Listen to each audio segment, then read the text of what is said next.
pamilya ko na natadamay dito! Pali sila! Hindi na marunong mangarap dahil sa akin! Mabuti na lang, matigas ang ulo ng panganay ko, hindi nakikinig sa akin! Mas mataas ang pangarap kasi sa akin! Kaya wala kang karapatan na saktan siya! Tandaan niyo to! Tandaan niyo to! Balang araw! Hihigit pa siya sa inyong dalawa!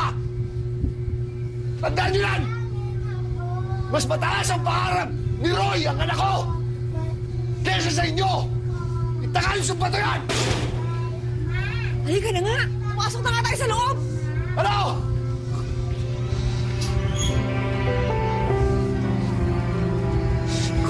Tay, di tama na ho, tay. Tay.